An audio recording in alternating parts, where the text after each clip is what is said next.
తమిళనాడు రాష్ట్ర రాజకీయాలు సినిమా లెవెల్లో ట్విస్టులు కనిపిస్తున్నాయి. ఏ క్షణం ఏం జరుగుతోందా అన్న టెన్షన్ అందరిలోనూ ఉంది. టీవీకే చీఫ్ విజయ్ కు షాక్ ఇచ్చేలా రాజకీయ సమీకరణాలు వేగంగా మారిపోతున్నాయి. టీవీకే అధినేత విజయ్ ప్రమాణ స్వీకారం ఇవ్వాలే లేదన్న విషయం ఖరారైంది. ప్రభుత్వ ఏర్పాటుకు కనీసం 118 మంది సభ్యుల మద్దతు అవసరం ఉంది. టీవీకే నుంచి 108 మందే గెలిచారు. కాంగ్రెస్ మద్దతు టీవీకే బలం చేకూరి 112కు చేరింది. ఇక ఇద్దరేసే ఎమ్మెల్యేలున్న వీసీకే అలాగే సిపిఐ సానుకూలంగా స్పందించినా ఇంకా అధికారికంగా చెప్పలేదు. ఇక ఆ రెండు పార్టీలు మద్దతిచ్చినా మరో ఇద్దరు ఎమ్మెల్యేల బలం టీవీకే పార్టీకి అవసరమవుతుంది. మద్దతు కూడగట్టుకునేందుకు టీవీకే వర్గాలు ముమ్మరంగా ప్రయత్నిస్తున్నాయి. విజయ్ని 118 మంది ఎమ్మెల్యేల పేర్లను గవర్నర్ అడిగారు.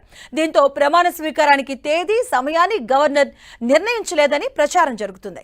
దీంతో ప్రమాణ స్వీకారం ఇవ్వాల లేదని తేలిపోయింది.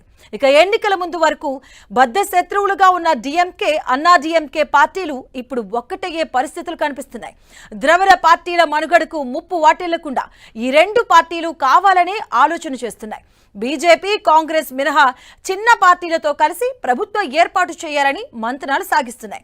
డిఎంకే అన్నా డిఎంకే పార్టీల ఎమ్మెల్యేలను పాండిచ్చేరి రిసార్ట్ కు తరలించారు. ఇక ఈ క్రమంలో టీవీకే అధినేత విజయ్ సుప్రీంకోర్టును ఆశ్రయించాలన్న ఆలోచన చేస్తున్నారు.